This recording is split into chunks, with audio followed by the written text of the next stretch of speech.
الحمد لله والصلاة والسلام على سيدنا محمد وعلى آله وأصحابه أجمعين. الحمد لله والصلاة والسلام على سيدنا محمد وعلى آله وأصحابه أجمعين. أما بعد فأعوذ بالله من الشيطان الرجيم. بسم الله الرحمن الرحيم. لقد كان لكم في رسول الله أسوة حسنة لمن كان يرجو الله واليوم الآخر وذكر الله كثيرا. صدق الله العظيم. اللهم صل على سيدنا محمد النبي الأمي وعلى آله وأصحابه وسلم. اللهم صل على سيدنا محمد النبي الأمي وعلى آله وأصحابه وسلم. میرے معزز مسلمان بزرگوں، عزیز بھائیوں اور امت مسلمہ کی مقدس ماں اور بہنوں، انسانیت کو ایک نئی زندگی، ایک نیا ایمان، ایک نیا یقین، ایک صحت مند معاشرہ، ایک صحت مند زندگی نصیب ہوئی، اور یہ سب کچھ محمد الرسول اللہ کے صدقے آپ کی زندگی کے بدولت ہوا۔ ایک بہت بڑی عمارت میں تیز زلزلے سے اس اندر کی کیفیت کی جو حالت ہوتی ہے کہ سارا سامان درم برم ہو جاتا ہے، کچھ ٹوٹ جاتا ہے، کچھ ختم ہو جاتا ہے، کہیں بہت سارا سامان اکٹھا ہو جاتا ہے، کہیں بالکل ہی جگہ خالی ہو جاتی ہے۔ زلزلے سے اس عمارت کا اندرونی حال کیسا ہوتا ہے؟ تو رسول اللہ صلی اللہ علیہ وسلم جب دنیا میں تشریف لائے تو انسانی زندگی اور انسانی زندگی کے تمام شعبوں کا حال یہی تھا۔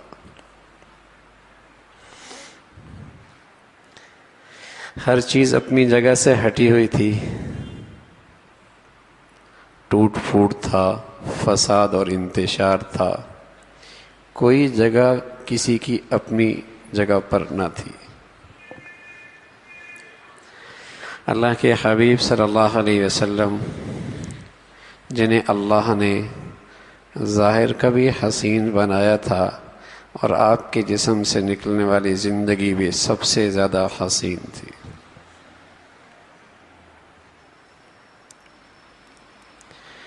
جابر فرماتے ہیں رضی اللہ تعالیٰ عنہ کہ میں ایک دن اللہ کے حبیب صلی اللہ علیہ وسلم کے پاس بیٹھا ہوا، آسمان کو دیکھ رہا، زمین کو دیکھ رہا، 14ویں کا چاند دیکھ رہا، زمین کا چاند دیکھ رہا، تو رسول اللہ صلی اللہ علیہ وسلم فرمانے لگے، جابر یہ کیا نظروں کا تبادلہ کر رہے ہو؟ کبھی اوپر دیکھتے ہو، کبھی ہمیں دیکھتے ہو۔ فرمانے لگے، یا رسول اللہ میں دیکھ رہا ہوں آسمان کا چاند زیادہ خوبصورت ہے یا زمین کا؟ صحابہ تو تکلفات نہیں، مصنوعی بات کوئی نہیں، جو اندر ہوتی زبان پہ لایا کرتے تھے۔ فرمایا کرنے لگے، میرے دل نے گواہی دی ہے چاند زمین کا آسمان والے سے زیادہ خوبصورت ہے۔ حضرت عائشہ فرمایا کرتی تھی رضی اللہ تعالیٰ عنہ، اللہ نے اپنا سارا حسن 2 حصوں میں تقسیم کیا، آدھا اکیلے یوسف کو دیا علیہ السلام کو، باقی آدھا ساری دنیا میں تقسیم کیا، لیکن اس کا مجموعہ میرے محبوب محمد الرسول اللہ کو عطا فرمایا۔ حضرت یوسف علیہ السلام کا حسن دیکھنے والیوں نے قطعنا ایدیہم، ہوش کھو بیٹھی، بجائے پھلوں پہ چھری چلانے کے انگلیوں پہ چھریاں چلا بیٹھی۔ محمد الرسول اللہ کو دیکھنے والوں نے ہوش پا لیا اور آپ کے لیے اور آپ کے دین کی حفاظت کے لیے گردنیں کٹوا دی۔ عشق اور محبت کی جو تاریخ اللہ کے ان پیارے بندوں نے، میرے نبی کے ان پیاروں نے جو رقم کی ہے، عشق اور محبت کی تاریخ میں ایسی مثال کوئی نہیں ملتی، ایسی مثال بھی کوئی نہیں ملتی۔ اور کیوں نہ ہوتا؟ اس لیے کہ محبت کو صحیح مصرف مل گیا تھا۔ اب تک دنیا میں محبت کی یہ فطرتی خوبی جو انسان میں ہوتی ہے یہ ضائع ہو رہی تھی، یہ بس ظاہری حسن و جمال پر، ظاہری مظاہروں پر ضائع ہو رہی تھی۔ لیکن آپ علیہ الصلاۃ والسلام کی ذات حسن و جمال میں، کمال میں، تمام تر خوبیوں میں ایسی ذات تھی جس نے انسانیت کی فطرتی عنصر محبت آپ کی شکل میں ایک صحیح مصرف مل گیا کہ محبت کرنی ہے تو کس سے؟ محمد الرسول اللہ سے۔ تو آپ سے محبت اور جانثاری اور آپ کی اتباع کہ ایسی داستان ہے کہ تاریخ میں اس کی نظیر نہیں ملتی۔ خانہ کعبہ ہے، مشرکین کا ہجوم ہے، آپ درمیان میں گھر جاتے ہیں۔ حضرت ابو بکر رضی اللہ تعالیٰ درمیان میں آتے ہیں، کہتے ہیں اتقتلون رجلا ان یقول ربی اللہ، ایسے شخص کو کیوں مارتے ہو جس کا صرف ایک جرم ہے کہ وہ کہتا ہے کہ میرا رب اللہ ہے، کیوں تم اسے مارتے ہو؟ مشرکین کا غصہ، غضب، انہوں نے آپ علیہ الصلاۃ والسلام کو چھوڑا اور حضرت ابو بکر رضی اللہ تعالیٰ عنہ پہ ٹوٹ پڑے۔ عتبہ ابن ربیع، اس نے آپ کے چہرے پہ اتنا مارا کہ سوجن آ گئی، پہچان مشکل ہو گئی۔ بنو تمیم والے آئے اور ابو بکر رضی اللہ عنہ کو اٹھا کر لے گئے۔ امید نہیں تھی کہ سانس جاری رہے گا، زندگی کی گھڑیاں باقی رہیں گی۔ سورج غروب ہونے لگا تو سب سے پہلے جو جملہ ابو بکر رضی اللہ عنہ کی زبان سے نکلا، کہنے لگے محمد الرسول اللہ کا کیا حال ہے۔ بنو تمیم والے غصے میں چھوڑ کے چل نکلے کہ جس کی خاطر تیرا یہ حال ہوا ہے پھر بھی بولتا ہے تو اسی کا نام لیتا۔ ام خیر نے اصرار کیا، بیٹے کچھ کھا لو، کچھ پی لو۔ انکار پہ انکار ہے، ادھر اصرار پہ اصرار ہے، ادھر انکار ہے، اور ایک ہی رٹ ہے کہ اس وقت تک نہ کھاؤں گا نہ پیوں گا جب تک کہ حضور علیہ الصلاۃ والسلام کی خریت نہ معلوم ہو جائے۔ کہنے لگے مجھے تیرے ساتھی کا پتہ کوئی نہیں۔ فرمانے لگے خطاب کی بیٹی ہے، خطاب کی بیٹی ام جمیل ہے، ان کے پاس چلے جاؤ، پتہ کرو حضور علیہ الصلاۃ والسلام کا کیا حال ہے۔ والدہ تھیں، بیٹے کا یہ حال دیکھا نہ جا رہا تھا۔ رات کے اندھیرے میں ام جمیل کے پاس گئیں کہ میرا بیٹا کہہ رہا ہے اللہ کے نبی محمد رسول اللہ کا کیا حال ہے۔ کہنے لگی نہ میں ابو بکر کو جانتی ہوں نہ محمد ابن عبداللہ کو جانتی ہوں، وہ بھی اپنا ایمان چھپا رہی تھی۔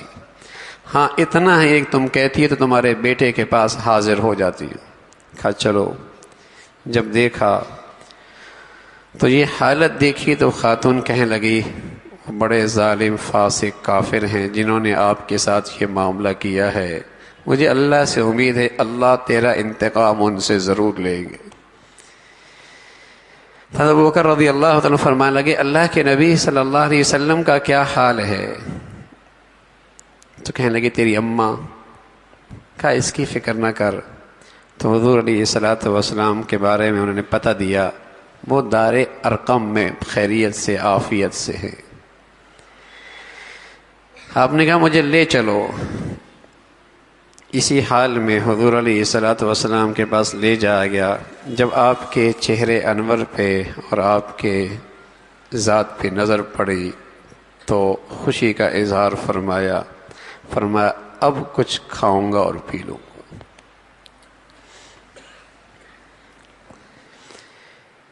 یہ اللہ کے نبی صلی اللہ علیہ وسلم سے محبت ہے۔ حضرت ابو دجانہ ہے، احد کا میدان ہے، احد کا میدان ہے، دشمن کے تیر ہیں اور آپ علیہ الصلاۃ والسلام کے لیے آپ سامنے سے ڈھال بنی ہوئی ہیں۔ اب ڈھال بھی اس انداز میں بنی کہ چہرہ حضور علیہ الصلاۃ والسلام کی طرف، کمر دشمنوں کی طرف، تاکہ میدان جنگ کے اندر بھی بے ادبی نہ ہو، کہیں پشت نہ ہو جائے۔ حضرت طلحہ ڈھال نیچے گر گئی. حضور علیہ الصلوۃ والسلام کے سامنے کھڑے ہیں، جھک نہیں رہے، ہاتھ آگے کر دیا، پورا ہاتھ تیروں سے شل ہو گیا.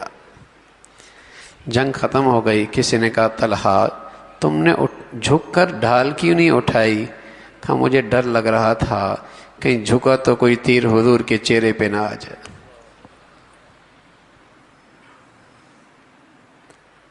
ایک خاتون حضور علیہ الصلوۃ والسلام کی خدمت میں آئی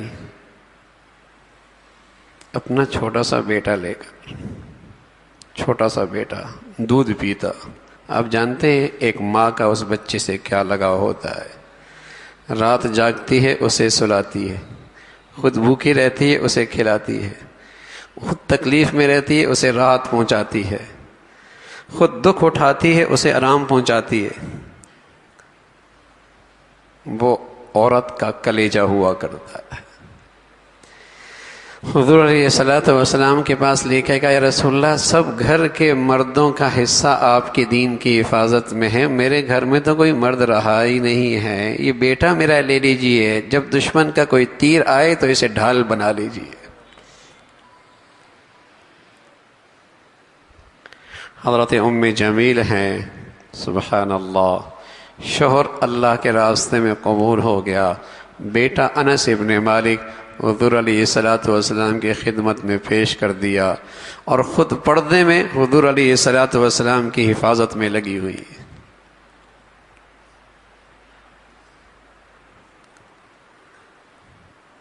اللہ کے نبی سے ایسی محبت، ایسی وفاداری کہیں نہیں ملتی.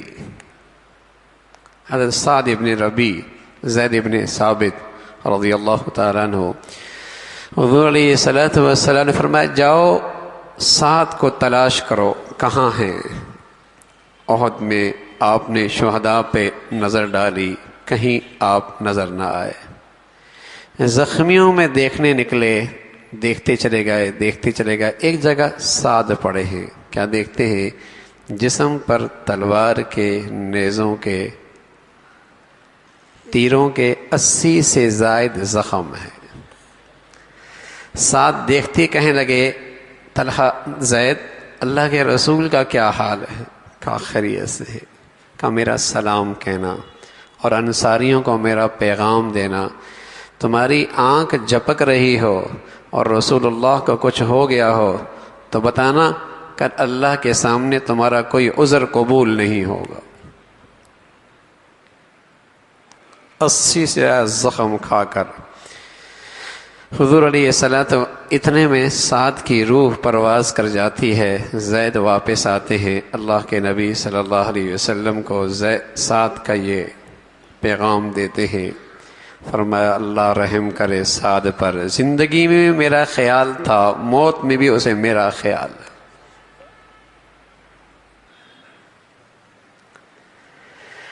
تو اللہ کے رسول صلی اللہ علیہ وسلم سے محبت، آپ کی عظمت، آپ کی اطاعت انسانیت کی زندگی ہے. اس کے بغیر انسانی زندگی کوئی نہیں. جسم میں روح ہو، جسم میں روح ہو تو جسم کا ہر عضو اپنی اپنی جگہ پہ صحیح کام کر رہا ہوتا ہے. آنکھوں کی بینائی، کانوں کی سماعت، زبان کی گویائی، اعضاء اور جوارح کی حرکت، پاؤں کا چلنا، ہاتھوں کا پکڑنا، ان سب میں زندگی ہوتی ہے، اپنے کام کر رہے ہوتے ہیں. اور اگر روح نکل جائے اعضاء بکھر جاتے ہیں، اپنا کام چھوڑ دیتے ہیں، ٹوٹ پھوٹ کا شکار ہو جاتے ہیں. ان میں فساد آ جاتا ہے، سڑنے لگتے ہیں، گلنے سڑنے لگتے ہیں. اندر سے روح نکل گئی ہے. میرے عزیزو، اس امت میں جب تک محمد رسول اللہ کی محبت اور اطاعت کی یہ روح موجود تھی، یہ ساری امت اکٹھی بھی تھی، اپنی اپنی جگہ پر صحیح کام بھی کر رہی تھی. اور جب سے یہ محبت اور اطاعت اور یہ محبت اور یہ وفاداری کی روح کیا نکلی ہے ساری اسلامی دنیا میں ٹوٹ پھوٹ ہے. ہاتھ بھی مسلمان کا، گردن بھی مسلمان کی، گولی بھی مسلمان کی، چھاتی بھی مسلمان کی، ڈنڈا بھی مسلمان کے ہاتھ میں، پیٹھ بھی مسلمان کی، زبان بھی مسلمان کی، عزت مجروح ہو رہی تو وہ بھی مسلمان کی، مال بھی مسلمان کا، نقصان بھی کرنے والا مسلمان ہے، ظلم بھی مسلمان کی طرف سے، مظلوم بھی مسلمان ہے. بتاؤ میرے عزیزو، اللہ کے نبی کو کیا تکلیف ہو رہی ہو؟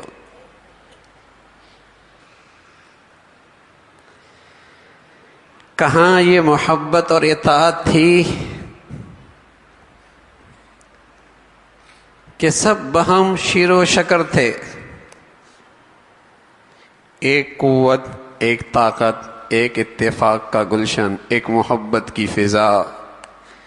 کالا گورا، امیر غریب، مشرقی مغربی، شمال جنوب، اوپر والا نیچے والا، سب بہم شیر و شکر ہوا کرتے تھے. کیوں؟ محبت موجود تھی، اطاعت موجود تھی. وہاں عمر ہیں تو وہاں بلال بھی ہیں، وہاں خبیب ہیں تو وہاں ابو بکر بھی ہیں، سب اکٹھے. محبت تھی نا. حضرت خبیب جب مشرکین نے انہیں گرفتار کیا، سولی پہ لٹکانے لگے، کسی نے خبیب سے کہا کیا خیال ہے تجھے آزاد کر دیا جائے اور تیری جگہ تیرے نبی کو محمد رسول اللہ کو یہ سزا دی جائے؟ تو خبیب تڑپ کر کہنے لگے ظالم، تو نے میری محبت اور جانثاری کی قیمت بہت تھوڑی لگائی ہے. اگر میرے نبی کو میرے بدلے میں کانٹا بھی چبھ جائے تو مجھے تو یہ بھی برداشت نہیں.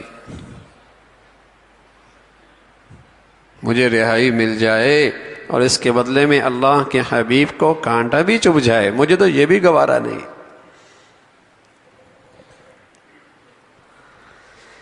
یہ امت میں محبت اور جانثاری تھی، یہ محبت اور اطاعت تھی. کیا نتیجہ تھا میرے عزیزو؟ کہاں مشرق، کیا کالا، کیا گورا، سب اکٹھے. اور آج یہ محبت اور اطاعت نہ رہی تو طرح طرح کے بتوں کے سامنے آج مسلمان سر جھکا رہا ہے. کہیں قومیت ہے، کہیں وطنیت ہے، کہیں لسانیت ہے، کہیں جماعت کا بت ہے، کہیں عصبیت ہے، کہیں گروہ بندی ہے، تعصبات ہیں. اور نتیجہ کیا نکل رہا ہے؟ مرنے والا بھی مسلمان، مارنے والا بھی مسلمان، ہاتھ بھی مسلمان، گردن بھی مسلمان.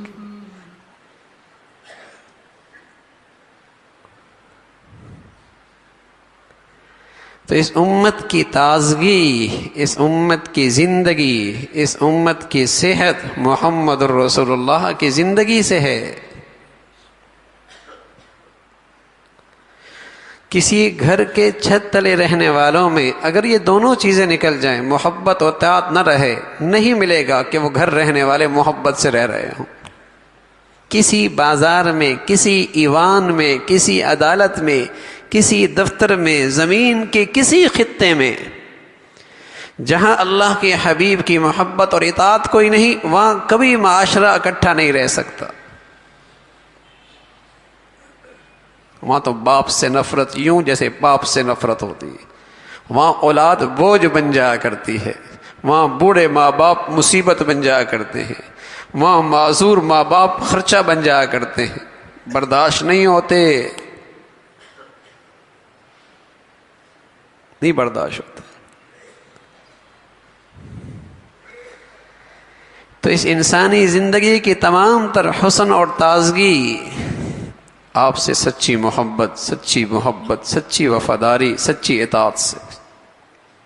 جہاں محبت ہے وہاں اطاعت بھی ہے. حضرت ابو بردہ رضی اللہ تعالیٰ عنہ فرمانے لگے میرے ابا نے مجھے بتایا کہ ہم بیٹھے تھے، شراب پی رہے تھے، اٹھا جاؤں حضور علیہ الصلوۃ والسلام کے پاس سلام کروں، دعا لوں۔ وہاں پہنچا تو قرآن کی یہ آیت اتر رہی تھی، قرآن کی یہ آیت اتر رہی تھی، یسألونک عن الخمر والمیسر قل فیہما اثم کبیر انما الخمر والمیسر، آخری آیت جس کا الفاظ یہ ہیں فہل انتم منتہون، کیا تم باز نہیں آؤ گے؟ فاجتنبوا الرجس من الاوثان واجتنبوا قول الزور۔ تو یہ آخری آیت شراب کے متعلق جس کا مضمون تھا کیا اب بھی تم نہیں رکو گے، یہ آیت اتر رہی تھی۔ تو میں واپس آیا اور اپنے ساتھیوں کو یہ آیت سنائی اور میں نے پڑھا فہل انتم منتہون، کیا تم اب بھی نہیں رکو گے؟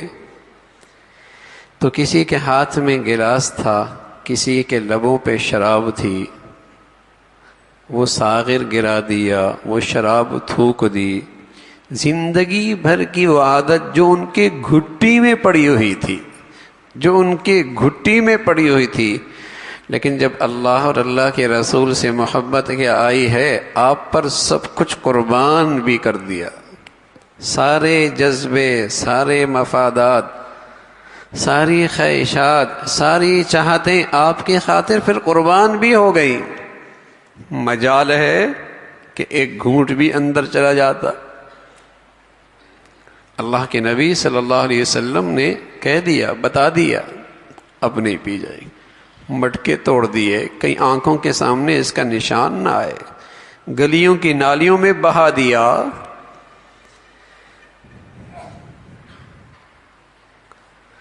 اطاعت بھی ایسی ہے، محبت اطاعت ساتھ ساتھ چلتی ہے، جہاں محبت ہوتی ہے وہاں اطاعت بھی ہے، جہاں محبت ہے وہاں اطاعت بھی ہے۔ تو یہ اللہ کے نبی صلی اللہ علیہ وسلم کی مبارک زندگی انسانیت کو ہرا بھرا کر گئی، ساری انسانیت کو ہرا بھرا کر گئی۔ کہاں وہ لوگ جو اونٹ کے پانی پینے پہ لڑتے تو انسانوں کے لاشوں کے پشتے لگا دیا کرتے تھے، گھوڑے کے آگے پیچھے ہونے پہ جنگ چلتی، نسلوں میں جاری رہتی، بچیاں بوجھ سمجھی جاتی، زندہ درگور کی جاتی۔ اور کیا محمد رسول اللہ کی محبت اور اطاعت نے ساری زندگی کا ایسا نقشہ بدلا کہ جب حدیبیہ کے موقع پہ صلح ہوئی اور مسلمانوں کی تعداد 1400 تھی، طے ہوا کہ مکہ کا مشرک مدینہ منورہ بھی آ سکتا ہے، آنا جانا شروع ہوا۔ صرف 2 سال میں مسلمانوں کی تعداد 1400 سے بڑھ کر 10,000 تک ہو چکی۔ کیا دیکھا؟ ان کی وہ معاشرت دیکھی، ان کے وہ معاملات دیکھے جس میں میری نبی کی زندگی کی خوشبو موجود تھی، ان کے وہ معاشرت دیکھی، ان کے وہ اخلاق دیکھے، ان کے وہ معاملات دیکھے، ان کی امانت اور دیانت سچائی دیکھی، ان کا ایثار اور ہمدردی اور خیرخواہی دیکھی۔ وہ معاملات اور معاشرت کیا تھی جس میں میری نبی کی زندگی کی خوشبو موجود تھی۔ اور کیا ہوا؟ صرف 2 سالوں میں مسلمانوں کی تعداد 1400 سے بڑھ کر 10,000 تک ہو گئی۔ نہ زبان چلی، نہ تلوار چلی، ہاں کردار کی طاقت چلی، اخلاق کی طاقت چلی، سیرت کی روشنی چلی۔ اس نے دل کی دنیا پلٹ کے رکھ دی کہ یہ وہی لوگ ہیں جو ہمارے ساتھ اٹھتے بیٹھتے تھے، جن کی داستانیں تھیں، جن کے ہاں قتل و غارت کا ایک سلسلہ تھا، یہ وہی لوگ ہیں۔ ساری کایا ہی پلٹ گئی۔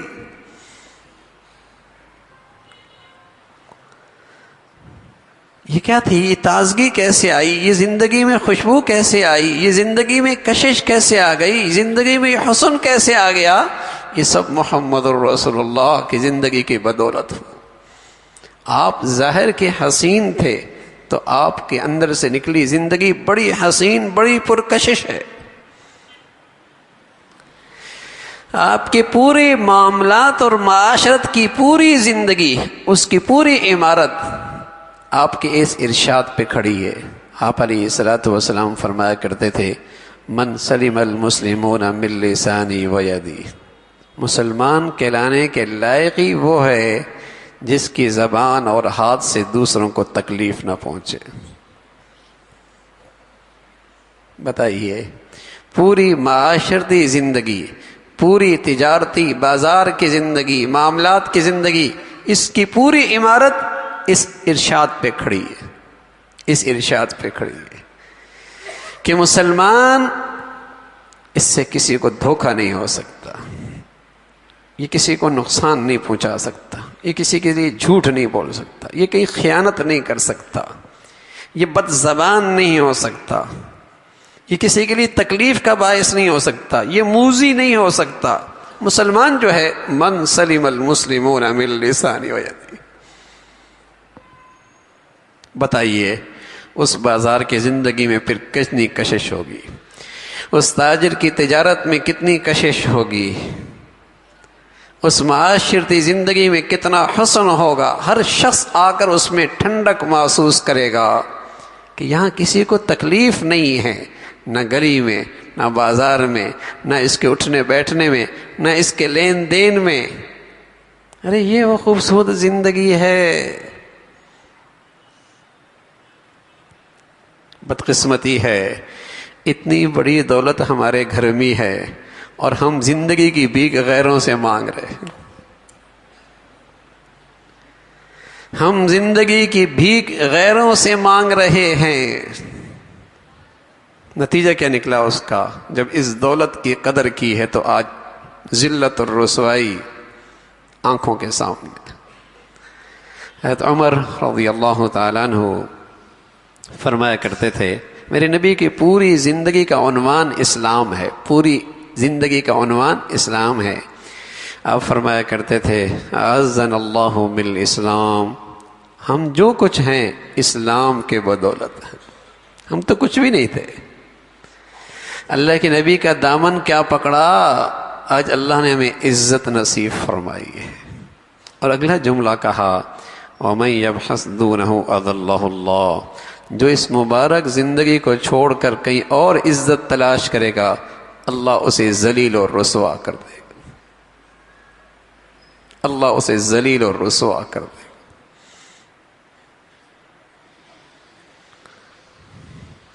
ہم صرف یہ نہیں کہ میرے عزیزو اپنی نبی کی محبت اور زندگی سے دور ہوتے چلے جا رہے ہیں، بلکہ مسلمان اس حد تک کمزور ہو گیا کہ اپنی نبی کی زندگی اپنانے میں احساس کمتری کا شکار ہے،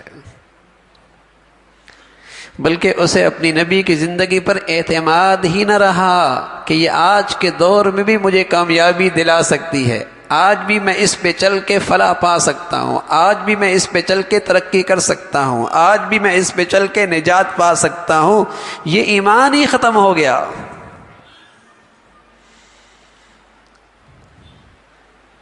بلکہ یوں سمجھ بیٹھے اس زندگی کو اپنائیں گے ترقی کے راستے بند ہو جائیں گے، دنیا میں عزت کا مقام نہیں پا سکتے،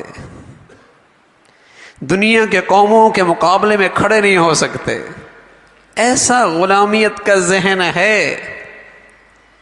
ایسا ذہنی غلامی میں مبتلا ہو چلے. اور اگر غلامی کا طوق محمد رسول اللہ کا گلے میں پہنا ہوتا پھر کیا ہوتا؟ حضرت عامر بن ربیع رضی اللہ تعالیٰ عنہ، حضور علیہ الصلوۃ والسلام کے پیارے صحابی سعد نے انہیں بھیجا رستم کے دربار میں. اس وقت کی سپر طاقت کے سب سے بڑا جرنیل تھا یہ رستم. اس کے دربار میں گئے، اس نے کچھ کھانے کے لیے پیش کیا، کچھ نیچے گر گیا. اللہ کے حبیب صلی اللہ علیہ وسلم کی پیاری سنت ہے، نیچے گرا ہوا دیکھ لو، صاف ہے تو استعمال کر لو، ہو سکتا ہے سارے کھانے کی برکت اسی میں ہو. اب جیسے ہی وہ اٹھانے لگے ایک نے کونی ماری، کیا کر رہے ہو؟ نیچے گرا ہے کھا رہے ہو، لوگ کیا کہیں گے، زمانہ کیا کہے گا، دنیا کیا کہے گی، لوگ تمہارے بارے میں کیا تاثر، کیا رائے رکھیں گے کہ ایسے گرے پڑے لوگ ہیں، بھوکے لوگ ہیں، نیچے سے اٹھا کے کھا رہے، کونی ماری. لیکن سبحان اللہ، جب اپنی نبی کی عظمت محبت دل میں ہے تو پھر نبی کے طور طریقوں کی عظمت اور محبت بھی دل میں ہوتی ہے نا. کہنے لگے اترک سنت حبیبی لہؤلاء الحمقاء، کیا میں ان احمقوں کی وجہ سے اپنے محبوب کا طریقہ چھوڑ دوں؟ ایسا نہیں ہو سکتا۔ انہیں کیا پتا میرے نبی کے طور طریقوں میں کیا عظمت، کیا محبت، کیا خوبی، کیا فائدہ، کیا نفع، کیا کامیابی، کیا فلاح، کیا کچھ چھپا ہوا ہے، انہیں کیا پتا ہے۔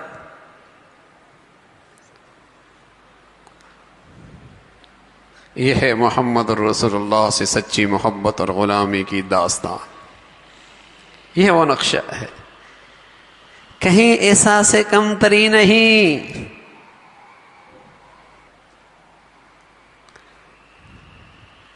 عبداللہ ابن عباس رضی اللہ تعالیٰ عنہ فرمایا کرتے تھے کہ اللہ کے نبی صلی اللہ علیہ وسلم کی ولادت، حدیث میں آتا ہے ولادت پیر کے دن ہوئی، ربیع الاول میں ہوئی، پیر کے دن ہوئی ولادت، پیر کے دن ہوئی، صبح صادق کی گھڑی ہوئی، ربیع الاول میں ہوئی۔ تاریخ کون سی ہے کسی کے رائے ایک طرف نہیں ہے۔ عبداللہ ابن عباس رضی اللہ عنہ جو آپ کے چچا زاد بھائی بھی ہیں، بھتیجے ہیں، وہ فرماتے ہیں 8 تاریخ کو ہوئی۔ اور اب تو جدید تاریخ کو محفوظ کرنا کہ ایسے طریقے آ گئے کہ 5000 سال کی تاریخیں بھی محفوظ کی جا سکتی ہیں۔ اس کے مطابق 12 تو کسی طرح بھی نہیں بنتی کہ پیر کا دن بھی ہو، 12 تاریخ بھی ہو، ربیع الاول بھی ہو، ایسا تو ہو ہی نہیں سکتا۔ پیر طے ہے، حدیث میں آتا ہے، صبح صادق طے ہے، حدیث میں آتا ہے، ربیع الاول طے ہے، حدیث میں آتا ہے۔ تاریخ کون سی ہے؟ میں نے عرض کیا جبیر ابن مطعم، عبداللہ ابن عباس رضی اللہ تعالیٰ عنہ، ان حضرات کی رائے ہے 8 تاریخ ہے، مشہور 12 ہے، محققین کی رائے ہے وہ 8 تاریخ ہے۔ لیکن چونکہ اسلام میں سالگرہ، یوم ولادت یا یوم برسی، یوم وفات منانے کا رواج نہ ابو بکر کے زمانے میں رہا، نہ عثمان کے زمانے میں رہا، نہ عمر کے زمانے میں رہا، نہ علی کے زمانے میں رہا، نہ حسن کے زمانے میں رہا، نہ حضرت معاویہ کے زمانے میں رہا رضوان اللہ علیہ اجمعین۔ پھر تابعین کا دور آیا، پھر صحابہ 1 صدی تک دنیا میں زندہ رہے، پھر تابعین کا دور، پھر تبع تابعین کا دور، کہیں نہیں ملا۔ تو اس کا تو اہتمام کہیں نہیں نظر آتا۔ لیکن ہاں، اللہ کے نبی کی زندگی کی ایک ایک ادا کا اہتمام ان حضرات کی زندگیوں میں نظر آتا، ایک ایک ادا کا اہتمام ان حضرات کی زندگیوں میں نظر آتا۔ نہ صرف اہتمام ہے، بلکہ آج امت کے پاس نبوت کے بعد 40 سال کے بعد جو نبوت ملی، اس کے بعد کا ہر عمل 24 گھنٹے کی زندگی اپنے نبی کی الحمدللہ آج محفوظ، حتیٰ کہ یہ بھی پتہ ہے بال کیسے کاٹے، یہ بھی پتہ ہے کنگھی کیسی کی، یہ بھی پتہ ہے دانت کیسے صاف کی، یہ بھی پتہ ہے ناخون کیسے کاٹے، یہ بھی پتہ ہے گھر کی اندر کی زندگی کیسی تھی، ایک ایک ادا۔ اس لیے کہ نبی کی 40 سال کے بعد کی جو زندگی ہے نبوت کی، وہ دین ہے، وہ عمل ہے، وہ اللہ کا حکم ہے، وہ نجات کا ذریعہ ہے، وہ فلاح کا ذریعہ ہے، اس میں جنت ہے، اس میں کامیابی ہے۔ نبی کی وہ پوری زندگی امت کے پاس محفوظ ہے۔ اس کا اہتمام صحابہ میں بہت تھا، ایک ایک سنت کو سنبھالا اور اپنی زندگی میں سجایا۔ تو محبت، اطاعت، یہ اس امت کی تازگی رہی ہے ہمیشہ۔ جہاں اس میں کمی آئی، یہ امت اپنی جگہ سے ہٹ جائے گی، یہ امت اپنے خیر کے راہ سے ہٹ جائے گی، یہ اپنی فلاح اور نجات کا راستہ چھوڑ بیٹھے گی۔ حضرات صحابہ رضوان اللہ اجمعین کے زمانے میں ایک طرف قیصر تھا، کسر و قیصر روم، کسرا ایران، 2 اس وقت کی سپر طاقتیں تھیں۔ لیکن دنیا نے دیکھا مسلمانوں کی یہ تھوڑی سی طاقت جدھر نکلتی ہے عزت اور سعادت کے جھنڈے لہرا دیتی ہے، کامیابی فتح ان کے قدم چومتی ہے، امن اور سلامتی کے جھنڈے لہرانے لگتے ہیں۔ کیا چیز تھی؟ ان کی سب سے بڑی خوبی تھی کہ یہ اپنی نبی کی زندگی سے 1 انچ بھی دستبردار ہونے کے لیے تیار نہ تھا۔ ان کے پاس سب سے بڑا ہتھیار جو تھا جس پر اللہ کی مدد اور نصرت تھی، جس سے یہ آپس میں باہم شیر و شکر تھے، جس سے ان کی ساری توانائیاں جمع تھیں، جس کی وجہ سے ان میں آپس میں اتفاق و اتحاد تھا، وہ کیا تھا؟ یہ اپنی نبی کی زندگی سے 1 انچ بھی دستبردار ہونے کے لیے تیار نہیں تھے۔ اور آج دنیا میں 57 سے زیادہ اسلامی ممالک پہ ان مسلمانوں کا جھنڈا لہرا رہا ہے۔ دولت دیکھیے تو کچھ نہ پوچھیے، تعداد دیکھیے تو دنیا میں دوسری سب سے بڑی تعداد ان کی ہے۔ دولت ان کی زمین کے اندر ان کے پاس سمندر، دریا، پہاڑ سونے چاندی زیورات سے بھرے پڑے، اندر خزانے بہہ رہے ہیں۔ اللہ نے انہیں خطے اور زمینوں کے ایسے حصے عطا فرمائے ہیں، لیکن کیا ہے؟ آج نبی کی زندگی نہیں ہے، سب افتراق کے شرکار ہیں،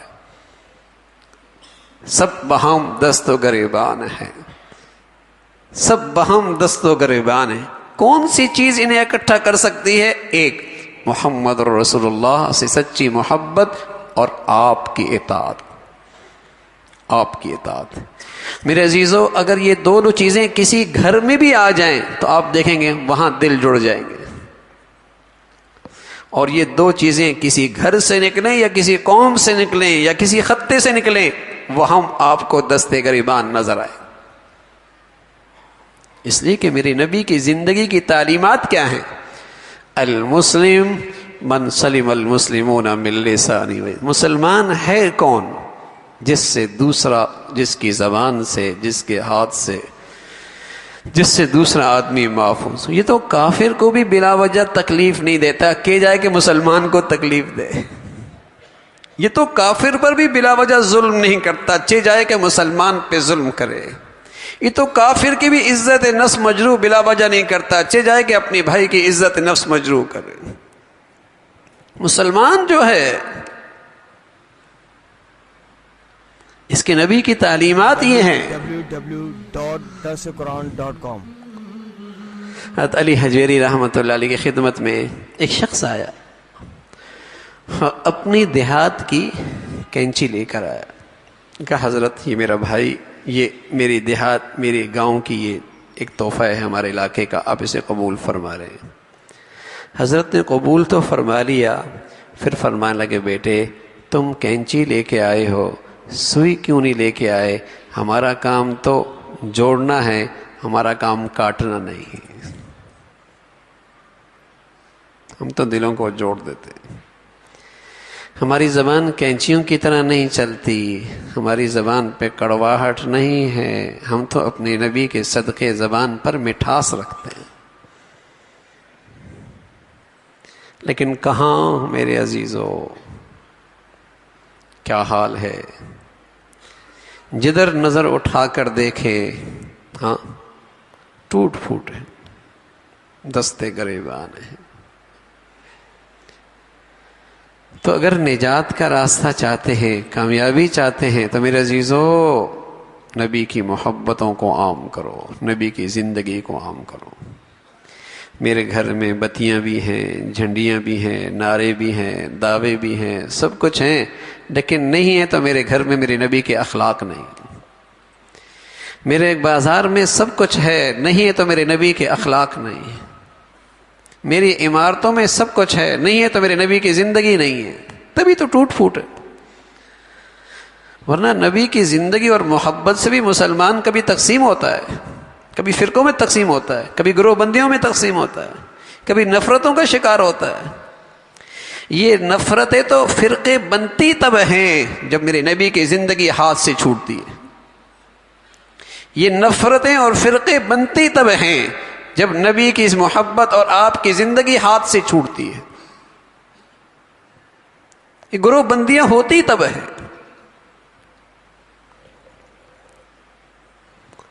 تو اللہ کے حبیب کی زندگی، آپ سے محبت، آپ کی اطاعت۔ تو میرے عزیزو، ایک تو اپنی نبی سے محبت بڑھائیے، 24 گھنٹے میں کوئی وقت نکالیے جس میں بیٹھ کر اپنی نبی کے احسانات کو سوچ کر، قربانیاں سوچ کر اپنی نبی پہ درود پڑھیے۔ کوئی وقت طے نہیں، کوئی انداز طے نہیں، کسی حال میں بھی، لیکن کیا ملے گا؟ حضرت ابی ابن کعب ہیں رضی اللہ تعالیٰ عنہ، ایک دن کہنے لگے اللہ کے رسول، میں جب دعا کے لیے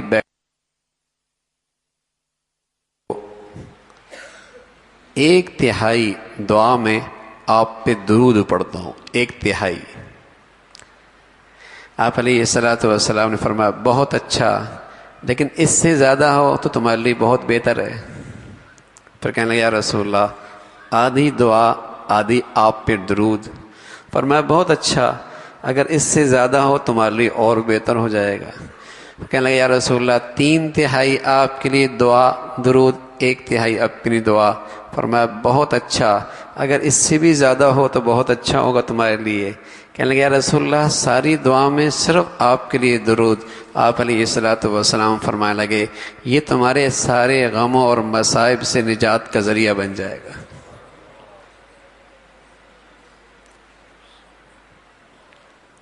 صلی اللہ علیہ وسلم، ہاں صلی اللہ علیہ وسلم۔ میرے عزیزوں، میری دعا تو کتنی قبول ہوتی ہیں میں اور آپ خوب جانتے ہیں، لیکن جو درود اللہ کے نبی کے حق میں ہم نے پڑھا، اللہ نے تو وہ قبول کرنا ہی کرنا ہے۔ ہمیں کیا ملے گا؟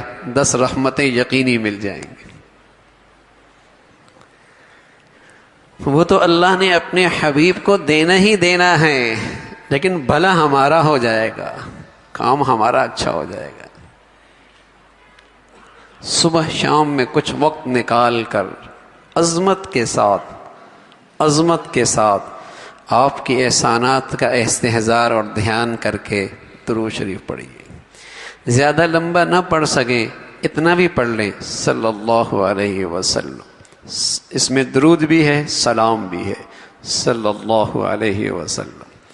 اس میں درود بھی ہے، سلام بھی ہے، محبت کے ساتھ، عظمت کے ساتھ۔ محبت بڑھے گی، محبت بڑھے گی۔ ایک چھوٹی سی کتاب ہے جس میں آپ کی پوری زندگی کے عملی پہلوؤں کو اجاگر کیا گیا ہے، ڈاکٹر عبدالحی عارفی رحمۃ اللہ علیہ کی اسوہ رسول۔ اسوہ رسول انگریزی کے اندر بھی ہے، اردو کے اندر بھی ہے، مختلف زبانوں میں ہے اسوہ رسول، جس میں حضور علیہ الصلوۃ والسلام کی عملی زندگی کو سامنے رکھا گیا ہے۔ اسوہ رسول، اسے لے لیجئے، اسے اپنے سرانے میں رکھیں۔ حضور علیہ الصلوۃ والسلام کی صبح سے لے کر شام تک، شام سے لے کر صبح تک جو زندگی ہے، اس میں بہت اچھے اور آسان لفظوں میں رہنمائی کی گئی۔ اس کو دیکھتے چلے جائیں اور عمل کرتے چلے جائیں۔ حسین اس لیے کہ اللہ کے حبیب کی زندگی حسین، اور جس میں وہ زندگی آتی چلی گئی، اللہ کا وعدہ ہے جیسے مجھے اپنا محبوب پسند ہے، جس کی زندگی میں میرے محبوب کی زندگی ہوگی وہ بھی میرا محبوب بن جائے گا۔ اللہ کو اپنا محبوب بہت پسند ہے، اور اپنے محبوب کی ہر ایک ادا بہت پسند ہے۔ جس میں وہ ادا آتی چلی جائے گی وہ اللہ کا محبوب بنتا چلا جائے گا۔ تو وہ کتاب لیجئے، اور اس میں حضور علیہ الصلوۃ والسلام کی جو سنتیں ہیں، اعمال ہیں، صبح شام کی زندگی ہے، اس کو دیکھتے چلے جائیں اور اپنائیں۔ محبت اور اطاعت یہ ہماری زندگی کی تازگی ہے، یہ ہماری زندگی کی روح ہے، ہمارے گھر کی، ہمارے معاشرے کی، ہماری سوسائٹی کی۔ ایک باپ کی زندگی کے لیے بحیثیت باپ کے، ایک بیٹے کی زندگی کے لیے بحیثیت اولاد کے، ایک شوہر کی زندگی کے لیے بحیثیت شوہر کے، ایک بیوی کی زندگی کی بحیثیت بیوی کے، اگر اس میں تازگی اور خوشبو آ سکتی ہے تو وہ محمد رسول اللہ کی زندگی کی بدولت آ سکتی، ورنہ اور کوئی چیز نہیں۔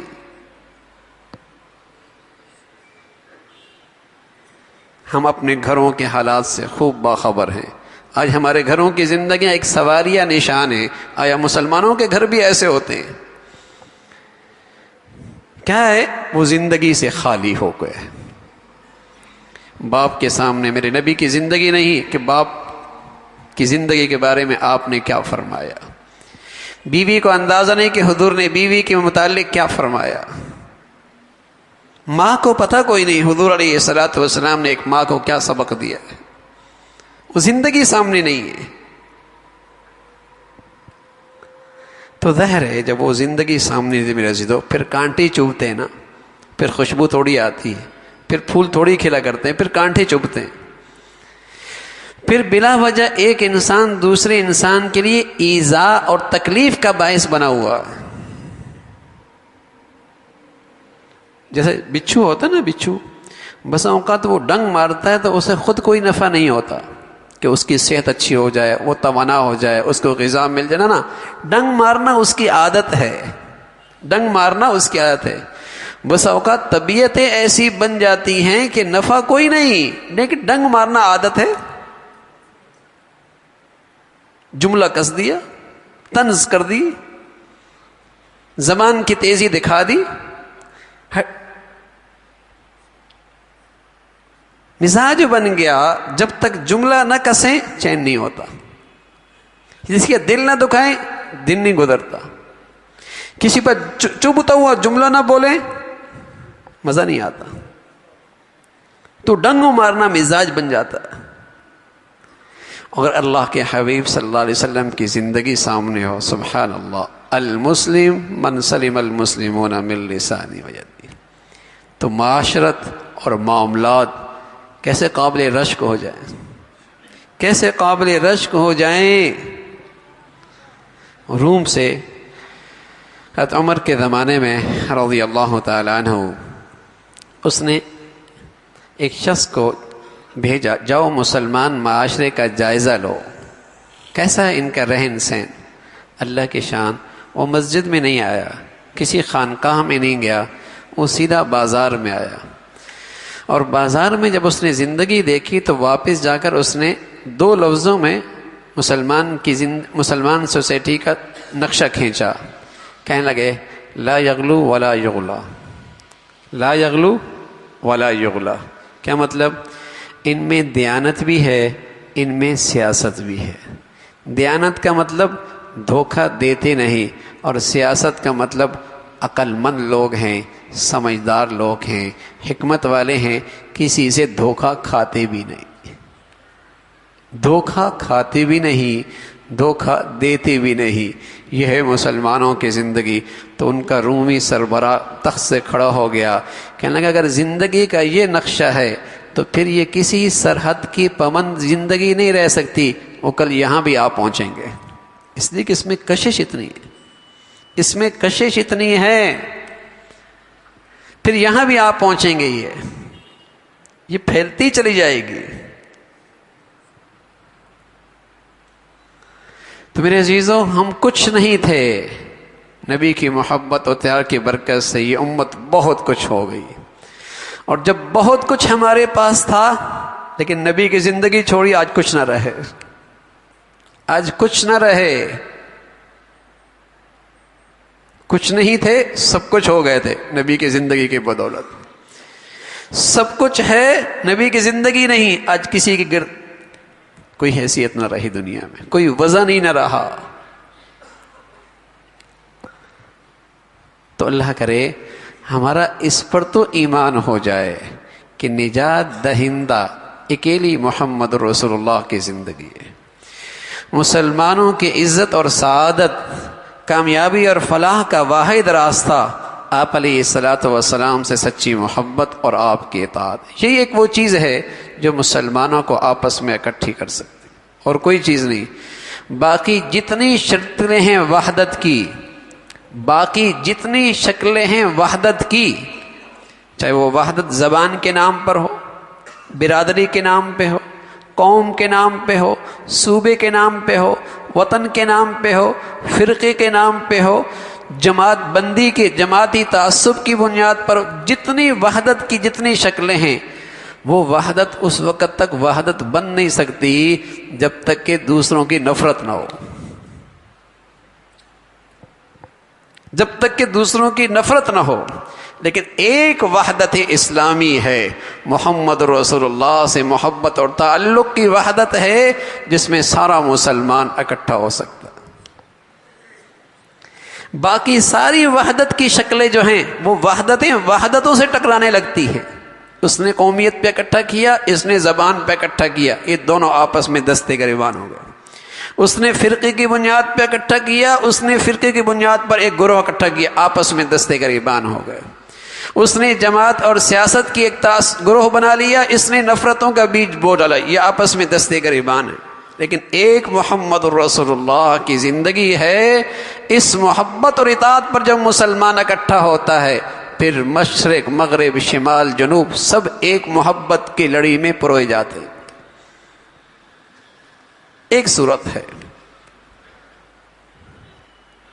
تو میرے عزیزو، اللہ کے نبی صلی اللہ علیہ وسلم سے ہماری محبت بھی بڑھتی چلی جائے اور ہم اپنی زندگی کا جائزہ لیں. کچھ طریقے آپ علیہ الصلوۃ والسلام کے ایسے ہیں جنہیں ہم فوراً اختیار کر سکتے ہیں. صرف توجہ کی ضرورت ہوتی ہے، صرف توجہ کی ضرورت ہوتی ہے. بہت آسانی سے وہ چیزیں ہماری زندگیوں میں آ سکتی.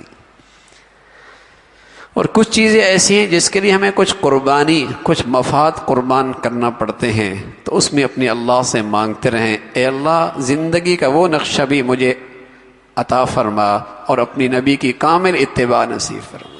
اس میں اللہ سے مدد مانگیں. لیکن کچھ چیزیں ایسی ہیں جنہیں فوراً اپنی زندگی میں لایا جا سکتا ہے. اللہ ہمیں اپنی نبی کی عظمت نصیب فرما دے، محبت نصیب فرما دے. تو میرے عزیزو، پھر اطاعت آسان ہو جاتی، پھر اطاعت آسان ہو جاتی ہے. محبت کمزور ہو جائے، تعلق کمزور ہو جائے، پھر اطاعت مشکل. کوئی کہے مجھے ابا سے بڑی محبت ہے، لیکن کہے بیٹے پانی لاؤ، کہا ابا یہ تو نہیں کر سکتا، تو جھوٹ بول رہا ہے نا. نبی سے کوئی سچی محبت کرے اور پھر اس کی اطاعت نہ ہو تو محبت میں جھوٹا ہے نا، محبت میں جھوٹا ہے. محبت سچی ہے تو پھر اس کی زندگی میں اطاعت بھی نظر آئے گی، اخلاق بھی نظر آئیں گے، آپ کی فرما برداری بھی نظر آئے گی. اللہ رب العزت بھی ہم سب کو ایسی محبت اور اطاعت نصیب فرما دے. وآخر دعوانا ان الحمد للہ رب العالمین. اللہم لک الحمد کلو ولک الشکر کلو، اللہم لک الحمد کلو ولک الشکر کلو. اللہم اعنا علی ذکرک و شکرک و حسن عبادتک. اللہم اعنا علی ذکرک و شکرک و حسن عبادتک. اے اللہ، جو کچھ کہا سنا عمل کی توفیق نصیب فرما. ایمان والی، سکون والی، چین والی، راحت بھری زندگی نصیب فرما. اے اللہ، پیارے حبیب صلی اللہ علیہ وسلم کی عظمت، محبت، اطاعت نصیب فرما. امت مسلمہ کو ٹوٹ پھوٹ سے، انتشار سے محفوظ فرما. اے اللہ، جتنی نفرتوں کی شکلیں ہیں مسلمانوں کو ان سے محفوظ فرما. اے اللہ، اہل اسلام کو باہمی اتفاق و اتحاد نصیب فرما. اے اللہ، اہل اسلام کو نیک صالح قیادت نصیب فرما. مسلمانوں کو دین دشمنوں سے، ظالموں سے حفاظت فرما. اے اللہ، جو مسلمانوں میں نفرتوں کو بیج بول رہے، ان کے فتنوں سے مسلمانوں کو محفوظ فرما. مولا کریم اپنے فضل سے دنیا بھر کے مظلوم مسلمانوں کی مدد اور نصرت فرما. جو بھی جہاں کہیں بھی تیرا دین کا کام اخلاص سے کر رہے، جو تیرے ہاں مقبول ہیں، اے اللہ تو ان کی مدد اور نصرت فرما. مساجد کی، مدارس کی، مکاتب کی، علماء کی حفاظت فرما. اے اللہ، دین ایمان کی ہواؤں کو عام فرما. ہماری زندگیاں، صلاحیتیں، وسائل اس کے لیے قبول فرما. اے اللہ، ہمارے وطن عزیز کو امن اور سلامتی کا گہوارہ بنا، اسے استحکام نصیب فرما. اے اللہ، اسے ہر قسم کے انتشار سے محفوظ فرما. یہاں رہنے والوں میں اے اللہ اپنے نبی سے سچی محبت، اطاعت کی دولت عطا فرما. ہمارے ملک پہ رحم فرما، ہمارے شہر پہ رحم فرما، ہم سب کے حال پہ رحم فرما. اے اللہ، ہم سب کے حال پہ رحم فرما. مولا، اپنے فضل سے تمام حاضرین حاضرات کی تمام جائز حاجات کو پورا فرما. مشکلات کو آسان فرما، اپنے بچے بچیوں کے متعلق صحیح فیصلے کرنے کی توفیق نصیب فرما۔ اے اللہ جو ان کے حقوق ہمارے ذمے ہیں اس کی ادائیگی کی صحیح توفیق نصیب فرما۔ اے اللہ جن کی بچیاں گھروں میں ہیں ان کے لیے نیک صالح رشتوں کا انتظام فرما، جن کی بچیاں گھروں میں جا چکی ہیں ان کے گھروں کو محبت اور تقوی سے آباد فرما۔ اے اللہ ہر قسم کے ٹوٹ پھوٹ سے انتشار سے محفوظ فرما۔ مولا کریم اپنے فضل سے حادثات سانحات ہسپتالوں کی زندگی سے حفاظت فرما، ایمان والی عافیت والی صحت والی زندگی عطا فرما، لقمہ حرام سے محفوظ فرما، برکت والی زندگی برکت والی روزی نصیب فرما۔ اے اللہ کرم فرما، فضل فرما، ہم سب پہ رحم فرما۔